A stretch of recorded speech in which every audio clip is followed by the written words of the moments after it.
Bien chères sœurs et frères, nous poursuivons notre marche vers Noël et cette deuxième semaine s'ouvre sur un appel à renouveler notre accueil de la parole de Dieu, un appel à voir des choses extraordinaires.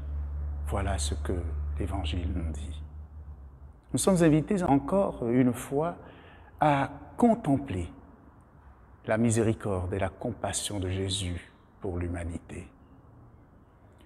Son entrée dans notre humanité nous apprend que c'est en laissant l'Esprit Saint former en nous les volontés divines que nous devenons vraiment des humains, à l'image et à la ressemblance de Dieu.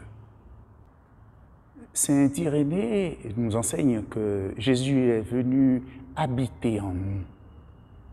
Il s'est fait fils d'homme pour nous habituer à recevoir Dieu et pour habituer Dieu à habiter en nous.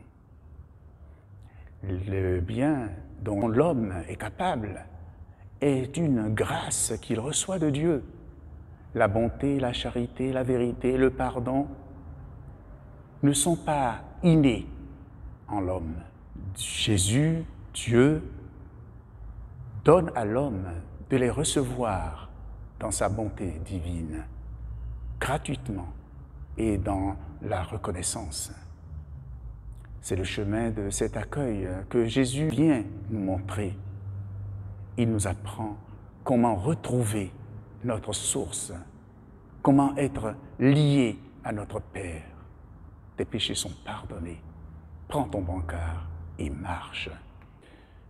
Ceux qui permettent à Jésus de poursuivre son œuvre de création, ce sont ceux qui lui prêtent simplement, humblement leur cœur, leur foi, leur volonté, leur intelligence, leur bouche, leurs mains. Leur foi sert à porter l'humanité et ses infirmités au Christ. Mais dans ce récit, leur détermination ne suffit pas à guérir le paralytique de son mal le plus profond. Jésus sait que le péché est à la fois la racine de tous les maux. Demandons à celui qui vient de venir nous délivrer de nos péchés. Nous pouvons aussi poser notre regard de foi sur le détail selon lequel le paralytique guéri prend avec lui son brancard qui est l'outil de gestion de son mal. Comme dans son cas, Jésus nous reprend la cause de notre mal, qui est le péché et notre refus d'aimer. Il guérit en nous ce que nos yeux voient, tout comme ce que nos yeux ne voient pas. Il nous en libère. Et après, loin de vouloir nous contrôler, il nous laisse libres de demeurer libérés. Dieu envoie son Fils pour nous guérir, nous délivrer, nous sauver.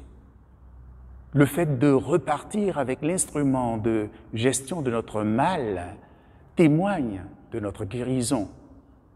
Mais en même temps, c'est un fait qui nous assure notre liberté. Il nous faut avoir conscience que cela nous expose aussi à la tentation de chercher et de trouver d'autres raisons en vue de rendre à nouveau utile l'instrument de gestion de notre mal, notre brancard. Nous emportons avec nous les cicatrices de notre guérison. C'est pourquoi Jésus nous invite à ne plus céder à nos vieux démons. Mieux, il nous donne son esprit pour que nous soyons à jamais vainqueurs dans le combat contre le mal. Demandons-lui la grâce de guérir de nos maux, de guérir de nos douleurs, que sa grâce nous accompagne dans le combat de chaque jour. Amen.